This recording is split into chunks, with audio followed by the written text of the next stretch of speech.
Now then, Christmas Day. I don't know what time it is. It's about 6:30, something like that. I've just got up.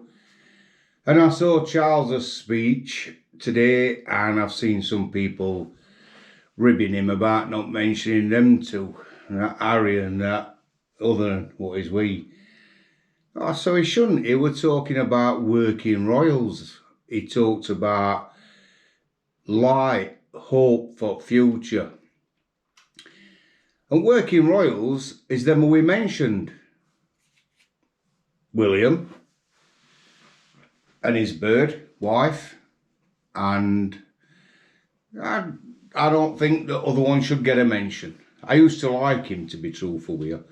I thought Harry were a right good kid, a bit of a joker and a laugh, but he's gone down in my estimations. Because why would Charles give him time of day when all he's done is had his, I don't know, mucky washing in public, you could say. Some people's got no respect, they've got no self-pride, they've got no dignity.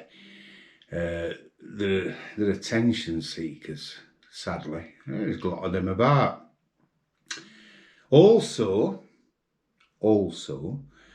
he mentioned people doing good, like Yo, that helped me with food bank. We handing parcels out for old pensioners, like taking food parcels to community people struggling. I didn't hear Charles say helping people on bones of their arse. That's one of my sayings. Or I haven't got a pot to piss in. Here's another one. Because we've all been there. We've all not had a pot to piss in. And then we get a bit lucky and we work a bit harder and we get some behind us. And that's how life is. So not having a pot to piss in, it's not to be ashamed on at all. I just think it's how life is. You can be up 1 minute and down next. That's life. But as long as there's people around who will help and support them people, who will get them through that rough patch, that's what happens. That's what it's about. And that's what Charles spoke about that real light. I think for first speech, I think our new king did all right, actually. And I'm looking forward to next year. I don't want it to come round that fast. Let's take us time. We don't need to see another king's speech for a long, long time. I don't like it how quick time goes. Doesn't seem long since it was Queen's speech, does it? Anyway, another story. So, Christmas Day. What have I been saying for the last 3 weeks? Cheryl's getting me a clicker. So I don't have to keep putting my hand across and touching that bleeding camera. Well, it's here. That's it.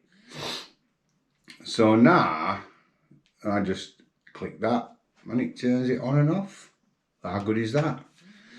Also, she's bought me another present for my GoPro.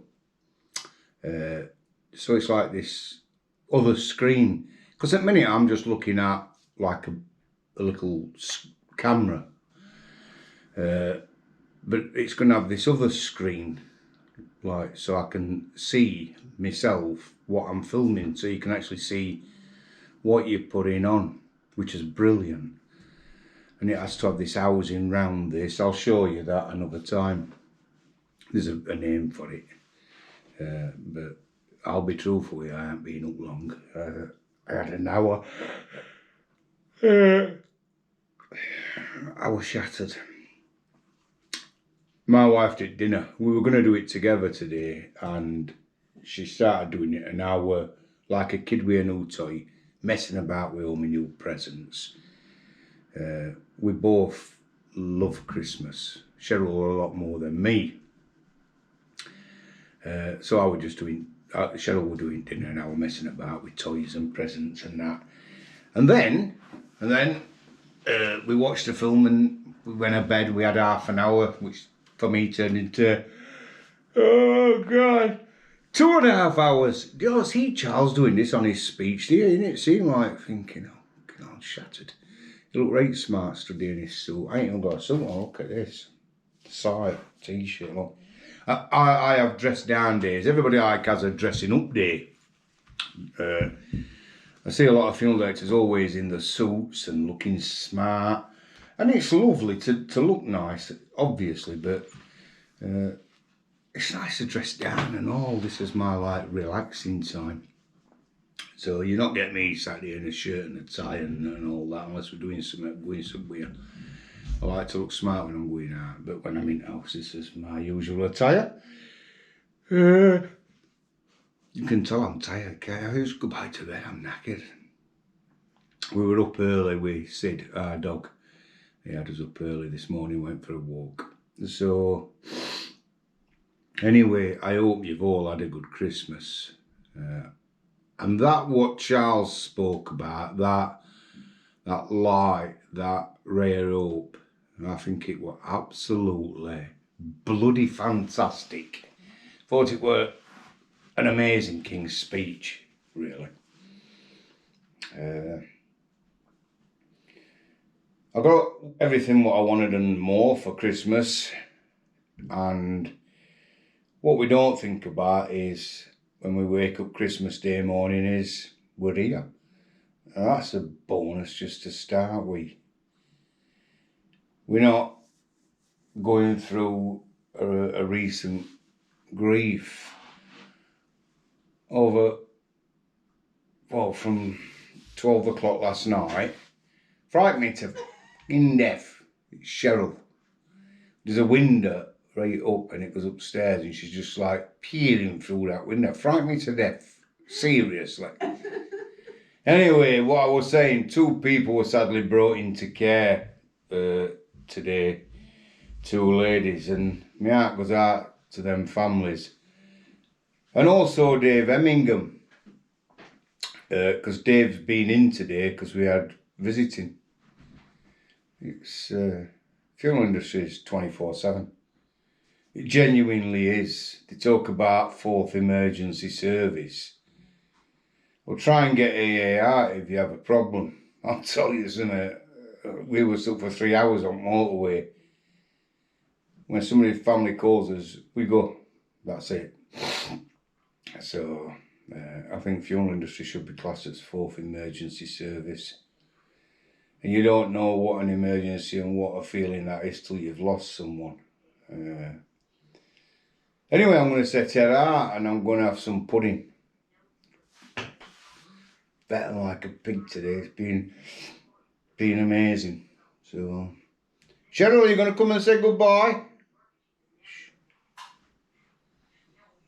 And bring Sid. We'll do a family thing, shall we? Sid? Not bothered, man. Come here. Yeah, she's here. Come here.